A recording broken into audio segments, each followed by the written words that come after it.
மதுரை மீனாட்சி பதிப்பகம் வழங்கும் சுருக்கெழுத்து ஒலிநாடா. தமிழ் சுருக்கெழுத்து உயர்வேகம் நிமிடத்திற்கு 120 வார்த்தைகள். ஆகஸ்ட் 2024 2ஆம் தாள் சுருக்கி வரையும் பகுதி. குரல் கொடுத்துள்ளவர் மதுரை கூக்கி ஜெயபாலன். ரெடி? கமெண்ட்ஸ். சட்டமன்ற பேரவையில் மானிய கோரிக்கை விவாதத்தில் உறுப்பினர் ஆற்றிய உரை வருமாறு. மாண்புமிகு பேரவைத் தலைவர் அவர்களே, விளையாட்டுத்துறை, சிறப்பு திட்டங்கள் மற்றும் கைத்தறித்துறை தொடர்பான மானிய கோரிக்கைகள் மீதான விவாதத்தில் பங்கு கொள்ள வாய்ப்பளித்ததற்கு நான் முதற்கண் நன்றி கூறி எனது உரையை சுருக்கமாக முடிக்க விரும்புகின்றேன். நான் மதுரை மாநகரைச் சேர்ந்த உறுப்பினர் என்பதை நீங்கள் நன்கு அறிவீர்கள்.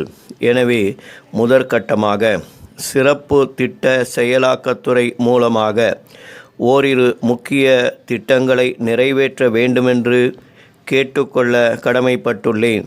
அதாவது, மதுரை மாநகரத்தில் உள்ள போக்குவரத்து நெரிசலை போக்க மெட்ரோ ரயில் திட்டத்தை உருவாக்க வேண்டுமென்று கேட்டுக்கொள்ள ஆசைப்படுகிறேன்.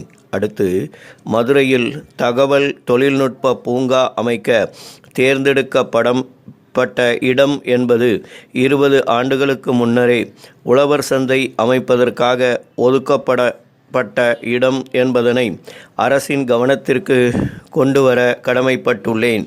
எனவே நகருக்கு சற்று வெளியில் புதிய இடத்தில் தொழில்நுட்ப பூங்கா அமைக்க வேண்டுமென்று கேட்டுக்கொள்கிறேன்.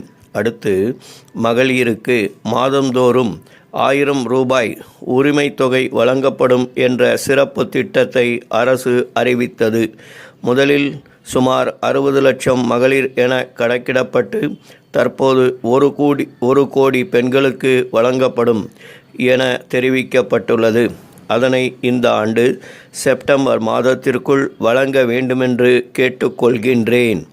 அதேபோல் இத்துறையின் கீழ் நான் முதல்வன் என்ற பெயரிலும் உங்கள் தொகுதியில் முதல்வர் என்ற பெயரிலும் அரசு திட்டங்களை விரைவில் மக்களுக்கு எடுத்துச் செல்லும் 2 திட்டங்கள் புதிதாக துவக்கப்பட்டுள்ளன. இதற்காக நான் இந்த அரசை போற்ற விரும்புகிறேன். இவற்றின் செயல்பாடுகள் குறித்து பதிலுரையில் விளக்குமாறு அமைச்சர் அவர்களை கேட்டுக்கொள்கிறேன். அடுத்தபடியாக, கைத்தறித்துறையை பொறுத்தவரை இந்த ஆண்டு பொங்கல் பண்டிகைக்கு ஏழை எளியவர்களுக்கு விலையில்லா வேட்டி சேலை வழங்குவதில் காலதாமதம் ஏற்பட்டுள்ளது என்பதை இந்த மாமன்றத்தின் கவனத்திற்கு கொண்டு வர ஆசைப்படுகிறேன். இதனை தயாரித்து வழங்கும் கைத்தறி சங்கங்களுக்கு அரசின் சார்பாக நூல் தாமதமாக வழங்கப்பட்டதே இதற்கு காரணம் என்பதால் அடுத்த ஆண்டிலாவது தாமதமின்றி வழங்க வேண்டுமென கேட்டுக்கொள்கிறேன். அடுத்ததாக, விசைத்தறி நெசவாளர்களுக்கு விலையில்லாமல் வழங்கப்படும் மின்சார அளவை 1000 யூனிட்டுகள் வரை உயர்த்தியதற்கும் புதிய மின் கட்டணத்தில் சலுகை அளித்ததற்கும் இங்கே நான் நன்றி பாராட்ட விரும்புகிறேன். அடுத்ததாக, இளைஞர் நலன் மற்றும் விளையாட்டுத்துறை குறித்து பேச விரும்புகிறேன். ஒவ்வொரு சட்டமன்ற தொகுதியிலும் சுமார் ரூபாய் 3 கோடி செலவில் சிறு விளையாட்டரங்கங்கள் கட்டித்தரப்படும் என ஆளுநர் அவர்கள் உரையில் கடந்த ஆண்டு அறிவிக்கப்பட்டது. இதுவரை ஒரு தொகுதியில் கூட அத்தகைய அரங்கம் கட்டப்படவில்லை. எனவே அடுத்த ஆண்டிலாவது அனைத்து தொகுதிகளிலும் சிறு விளையாட்டரங்கம் கட்டித்தர வேண்டுமென்று அன்போடு கேட்டுக்கொள்ள ஆசைப்படுகிறேன்.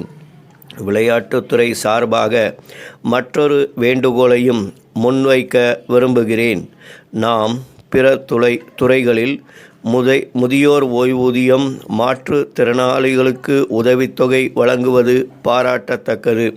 அதேபோல விளையாட்டுத்துறை மூலம் கபடி, ஜல்லிக்கட்டு போன்ற கிராமப்புற விளையாட்டுகளில் சிறந்து விளங்கும் 10,000 பேரை தேர்வு செய்து அவர்களுக்கு மாதந்தோறும் 1000 ரூபாய் உதவித்தொகை வழங்க வேண்டுமென்று கோரிக்கை வைக்க விரும்புகிறேன். அதேபோல தற்போது மாவட்டங்களில் விளையாட்டு பயிற்சி ஆசிரியர்கள் குறைவாக இருக்கிறார்கள் என்பதை தெரிவித்து கொள்ள விரும்புகிறேன். ஒருவரே பல விளையாட்டுகளுக்கு பயிற்சி அளிக்கும் நிலை பல மாவட்டங்களில் உள்ளது.